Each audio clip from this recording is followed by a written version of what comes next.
चाहते हैं या ऑटोमोटिव जर्नलिज्म में आप टेक्निकल नॉलेज या टेक्निकल बैकग्राउंड। नमस्ते दोस्तों, स्वागत है आपका इस वीडियो में। दूसरा वीडियो है सीरीज में जो हम बना रहे हैं उसके ऊपर। ये करियर के ऊपर है। ये अगर आप ऑटोमोटिव जर्नलिस्ट बनना चाहते हैं या ऑटोमोटिव जर्नलिज्म में आप अगर एंटर करना चाहते हैं, अपना एक मार्क बनाना चाहते हैं, तो उसके लिए हम ये वीडियो बनाए हैं। जो गया वीडियो था इसकी लिंक हमने ऊपर दी है। जो गया वीडियो था वो अगर आप जाके देखो तो उसके ऊपर हमने एक ओवरव्यू दिया था इस प्रोफेशन के बारे में या इस फील्ड के बारे में, और इस फील्ड में कैसा काम किया जाता है। हमने थोड़ी हिस्ट्री भी बताई थी आपको हमारे करियर के बारे में, तो जिसकी वजह से आपको एक आइडिया है कि कैसा ये फील्ड चेंज होते गया है और कैसे अलग अलग उसमें बदलाव आए हैं, कैसा वो प्रोग्रेस कर चुका है और कितना पुराना है ये इस देश में ये फील्ड कितना पुराना है और ये कैसे उभरता गया है, कैसे it has changed in various forms like print, online and electronic. तो आज हमने इसके ऊपर भी बात करी थी कि क्या क्या इसमें क्या क्या सब फील्ड्स हैं, जैसे फोटोग्राफी है या रिसर्च है, उसके बारे में भी हमने we had touched upon that. तो आज we had also spoken about कि टेक्निकल नॉलेज या टेक्निकल बैकग्राउंड होना क्यों ज़रूरी है। तो इसके आज थोड़ा और डिटेल में जाएंगे ये टेक्निकल नॉलेज के बारे में या टेक्निकल बैकग्राउंड होना क्यों ज़रूरी है। इस चीज़ पे आज हम बात करेंगे, इसमें और डिटेल में जाएंगे।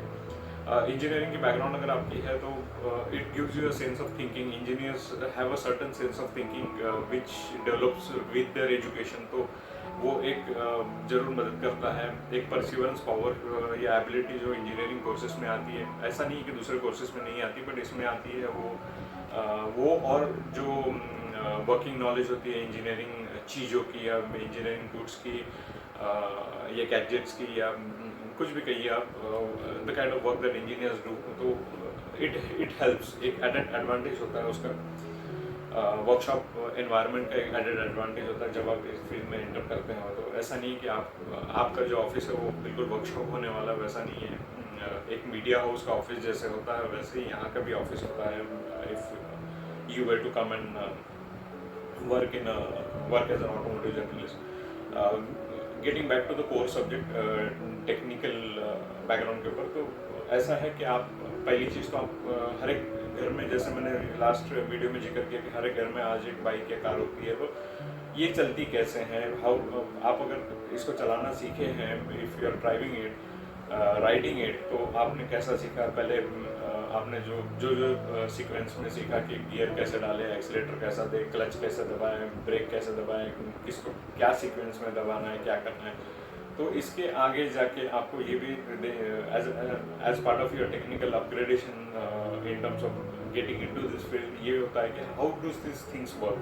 क्लच का पेडल छोड़ने के बाद में गियर एंगेज करने के बाद गाड़ी आगे चलती है, तो क्यों चलती है, क्या होता है, what happens to the clutch mechanism, what happens to the gear mechanism, how does the car move ahead, why do the wheel rotate in a certain fashion, क्या होता है, how does the engine RPM कैसे बढ़ता है। ये सब चीज़ों को जानना ज़रूरी होता है, because you need to understand. अगर आपको गाड़ियों के बारे में बोलना है, you need to really understand कि गाड़ियाँ चलती कैसे, how does the mechanism in the vehicle work. जो अलग अलग चीज़ें होती है, जैसे क्लच से शुरुआत करी हमने, we need to know about how the clutch works.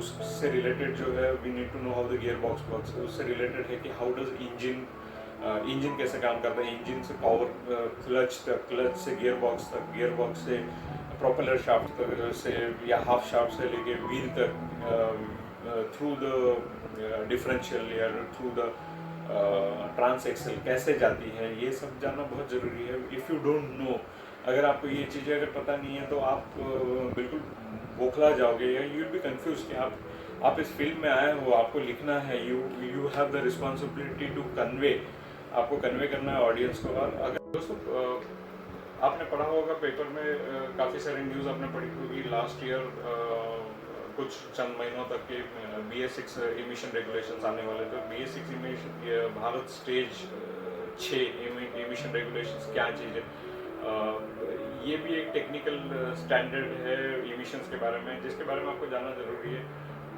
एक सफ़र यूँ होता है गाड़ियों का कि पुर्जों से गाड़ियाँ बनती है, गाड़ियाँ जब रोल आउट होती हैं उसकी एक तरह की टेस्टिंग होती है। उस टेस्टिंग के बाद में वो गाड़ियाँ एक गवर्नमेंट एजेंसी के पास जाती है जहाँ पे उसकी टेस्टिंग होती है, जो कि फिर उसको परमिशन दिया जाता है कि वो गाड़ी मार्केट में बेची जाए।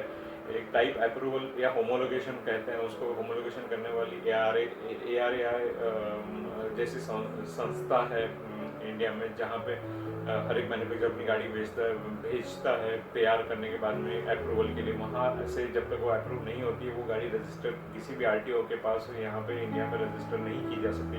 तो these are the technicalities that are involve which you should be also aware of. ये इमिशन नॉर्म्स के बारे में हम अगर वापस से इसका जिक्र करना चाहते हैं तो ये ज़रूरी है कि जो BS2, BS3, BS4, BS6 ये जो नॉर्म्स आते गए हैं उसमें क्या क्या चेंजेस होते गए हैं, what change at what level changes होते गए, ये जानना ज़रूरी है कि ओके CO2 इमिशन लेवल्स में क्या चेंजेस आए, या NOx नाइट्रोजन ऑक्साइड लेवल में क्या चेंजेस आए, सल्फर कंटेंट फ्यूल में कैसे कम होती गई। तो these are the technicalities that you should know when you are writing about vehicles। अगर आपको किसी ने बताया कि ओके BS4 व्हीकल है और BS6 व्हीकल है आपके सामने, तो इसमें क्या फ़र्क है, क्या फ़र्क हुआ है इसमें, ऑपरेटिंग कॉस्ट में क्या फ़र्क हुआ है, इफ़िशेंसी में क्या फ़र्क हुआ है, फ्यूल इफ़िशेंसी में, परफॉर्मेंस में क्या फ़र्क हुआ, तो you should be able to evaluate कि okay on what basis this changes है अपन, ये CO2 रिडक्शन की वजह से या सल्फर रिडक्शन की वजह से क्या चेंजेस आए हैं, क्या हो सकता है, क्या नहीं हो सकता। आप ये काफ़ी मायने रखता है कि आप एक ऑटोमोटिव जर्नलिस्ट अगर बनते हैं तो इन सब चीज़ों का आप इन सब चीज़ों पे माइंड अप्लाई करते हैं, इन सब चीज़ों का आप ध्यान रखते हैं। और when you are reviewing a vehicle, आप कहोगे कि व्हीकल रिव्यू करते समय इन सब चीज़ों का क्या महत्व हो सकता है, तो बिल्कुल होता है, क्योंकि बैक ऑफ द माइंड आपको ये कैलकुलेशन करना पड़ता है कि okay how are this things affecting the review, how this things are affecting the mindset of the customer, जिस ऑडियंस कस्टमर या ऑडियंस जिसको ये संदेश आप पहुंचा रहे हो। एंड टेक्निकली उसकी जो आज एक्सपोजर काफ़ी अच्छा है सभी को। There are people out there who are very technical, who understand technicalities, who want to know about technicalities. तो इन सब लोगों की जो हंगर है या इन सब लोगों की जो वांट ऑफ इंफॉर्मेशन है वो आपको अगर पूरी करनी है, तो ये सब चीज़ें आपको खुद पहले जानना ज़रूरी है, जिसकी वजह से आप सोच पाओगे और एक सिंपल तरीके से उनको कन्वे कर पाओ। तो इसके लिए टेक्निकलिटीज़ आर इम्पोर्टेंट। आप ये चीज़ें अगर नहीं जानते तो आप कैसे कन्वे करोगे।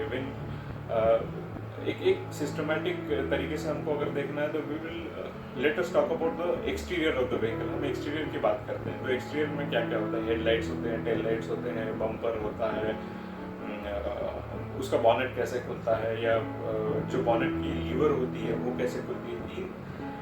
इन जो छोटी छोटी बातें हैं वो आपको जानना ज़रूरी है, क्योंकि हर एक गाड़ी में अगर आप बॉनेट खोलने जाओ तो एक अरेंजमेंट अलग होती है। मर्सिडीज़ की अरेंजमेंट अलग होती है, BMW की अरेंजमेंट अलग होती है, या एक मारुति लो तो मारुति की अरेंजमेंट अलग होती है, या अगर आप एक रेनो की गाड़ी लो तो उसकी अरेंजमेंट अलग होती है। तो there are different ways of looking at it. Rear engine की गाड़ी होती है जिनका इंजन पीछे होता है, फ्रंट इंजन की गाड़ी होती है जिनका इंजन आगे होता है। तो यू शुड, आपको ये जानना ज़रूरी है कि ओके ये फ्रंट व्हील ड्राइव है, फ्रंट इंजन है, रियर व्हील ड्राइव है, रियर इंजन है, या मिड शिप एक अरेंजमेंट होता है जिसका कि इंजन जो कि स्पोर्ट्स कार में ज़्यादा करके अरेंजमेंट होती है, जहाँ पे कि आपका इंजन जो ड्राइवर की सीट होती है, ड्राइवर पैसेंजर की सीट होती है, उसके पीछे बिल्कुल इंजन होता है। ये 2 सीटर कार्स होती हैं, रेस कार्स होती हैं, स्पोर्ट्स कार्स होती हैं। आपको ये भी जानना जरूरी है कि फार्मूला 1 की गाड़ियाँ कैसे हैं, उसमें से जो उसकी जो टेक्निकल एडवांसेस है फार्मूला कार के, वो यूजुअली अप्लाई किए जाते हैं normal conventional road going cars में। तो वो कैसे किए जाते हैं। रेस बाइक्स होते हैं, रेस बाइक्स की जो टेक्नोलॉजी वहाँ पे जो रेस ट्रैक पे डेवलप होती है, वो कन्वेंशनल बाइक्स होते हैं हम आप जो चलाते हैं रोड पे, which are road legal bikes, उसमें रोड लीगल व्हीकल्स हैं उसमें वो ट्रांसफ़र की जाती है। तो कैसे ट्रांसफ़र करती है, नए नए उसमें से एडवांसेज जो आते हैं। It is like the race वाली जो गाड़ी होती है, they are like guinea pigs. तो गिनी पिग से ट्रांसफ़र ऑफ टेक्नोलॉजी कैसी होती है, तो ये सब जानना ज़रूरी है, क्योंकि आपका जो कोर ड्यूटी आपकी होगी इस करियर में, वो इन्फॉर्मेशन को ट्रांसमिट करनी होगी। और यही टेक्निकल इन्फॉर्मेशन अगर आपके पास नहीं है तो आपको काफ़ी दिक्कत होगी। आपको पहले तो समझने में दिक्कत होगी, उसके बाद में आपको वो आपके दर्शकों को एक सहज तरीके से बताने में दिक्कत होगी। तो ये ज़रूरी है कि आप टेक्निकलिटीज़ में स्ट्रांग हो, तो आप चीज़ों को अंडरस्टैंड कर पाएँ। आपको अगर किसी इंजीनियर के साथ कोई कार कंपनी के या बाइक कंपनी के इंजीनियर के साथ में आपको अगर बिठाया दिया जाए, वो एक्सप्लेन करता है, तो आपको समझ में आना चाहिए। वो अगर फाइनल रेशियो के बारे में बोलते हैं तो आपको समझ में आना चाहिए okay he is talking about the transaxle और the differential. Final ratio bikes में जो होता है वो बिल्कुल पीछे का जो स्प्रॉकेट होता है रियर व्हील का, उसके ऊपर उसके बारे में उसका रेशियो होता है। गियर बॉक्स के रेशियोज होते हैं। ऑटोमेटिक ट्रांसमिशन बहुत कॉम्प्लेक्स चीज़ है। आज electronic it is a mechatronic mechanism. तो मैकेट्रॉनिक आज बहुत उभर के आ रहा है मैकेट्रॉनिक ऑटो में। तो आपको ये भी जानना ज़रूरी है। आपको सेंसर्स के बारे में तो मालूम होना चाहिए क्योंकि सेंसर्स का वर्किंग प्रिंसिपल क्या है, सेंसर्स कहाँ लगते हैं, क्या mass flow sensor, O2 sensor, crankshaft position sensor, ये सेंसर क्या है, क्यों लगते हैं, उनका काम क्या है, वो क्या करते हैं, ECU क्या काम करता है, ये जानना ज़रूरी है। अगर आप ये नहीं जानते हो तो आपको दिक्कत हो सकती है कि कल को कोई इंजीनियर आपको ब्रीफ कर रहा है कि ओके हमने ये नया प्रोडक्ट लाया, ये प्रोडक्ट में ये सब खूबियाँ हैं, तो you should be able to explain. ये मार्केटिंग टॉक से ये काफ़ी अलग होता है। जो मार्केटिंग प्रेसिडेंट होगा वो आपको एक अलग बीट देगा, मगर आप जब इंजीनियर के साथ में बैठते हैं, he is going to tell you something very different about that very same product. वो बिल्कुल आपको एक अलग पर्सपेक्टिव देगा। पर्सपेक्टिव बहुत मायने रखता है इस फील्ड में। तो एक अलग पर्सपेक्टिव देगा, एक अलग नॉलेज आपको इम्पार्ट करेगा। वो नॉलेज एब्सॉर्ब करके वैसे वो कितना इन डेप्थ में आप वो ऑडियंस को ट्रांसमिट कर सकते हैं, उसमें आप सक्सीड होने के चांसेस उसमें बढ़ते हैं। तो आज कई सारी चीज़ें हैं टेक्निकलिटीज़ में। आज फीचर्स आते हैं, जैसे ये बाहर की बात हो गई, जैसे व्हील्स हो गई, हेडलाइट हो गई, टेल लाइट हो गई, हैंडल्स हो गए, ट्रिम होगी, एक्सटर्नल ट्रिम हो गई। आप जब अंदर जाके गाड़ी में बैठते हैं तो there are other things like infotainment system, आपके सामने का जो इंस्ट्रूमेंट पैनल है वो है, अंदर की ट्रिम है, अंदर की ट्रिम में सीट्स आते हैं, डोर ट्रिम आती है, हेड लाइनर आता है, बहुत सारी चीज़ें हैं जो कि जिसके बारे में जानना आपको ज़रूरी है क्योंकि उसमें एक सेफ्टी पर्सपेक्टिव होता है, सिक्योरिटी पर्सपेक्टिव होता है, वो कि ये गाड़ियों में एयर बैग कितनी है, ये गाड़ियों में इन व्हीकल्स के सीट बेल्ट कैसे हैं। अगर बाइक के बारे में आप बोलो तो सीटिंग सिस्टम्स कैसी हैं, पोस्चर सिस्टम कैसे हैं, एर्गोनॉमिक्स कैसे है। तो इन सब के बारे में जब आप बोलने की कोशिश करते हो तो टेक्निकलिटीज़ जानना आपके लिए बहुत ज़रूरी है। ये हुई अंदर की बात।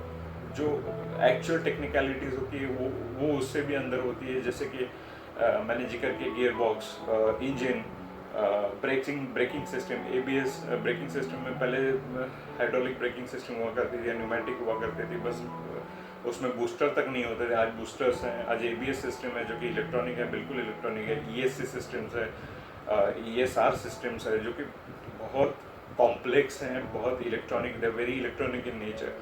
तो इन सब के बारे में आपको एक वर्किंग नॉलेज होना ज़रूरी है। आप भले आप वर्कशॉप में शॉप फ्लोर पे जाके उस पर काम ना किए हो या मत कीजिए, मगर एक वर्किंग नॉलेज आपको होना बहुत ज़रूरी है। जैसे कि अगर आपको कोई गाड़ी की सर्विस स्टेशन में आपकी टेस्ट व्हीकल है, उसमें कोई दिक्कत आई है, आप सर्विस स्टेशन में जाते हो, आप जानना चाहते हो कि क्या दिक्कत आई है, क्योंकि आप it matters when you are reviewing a vehicle.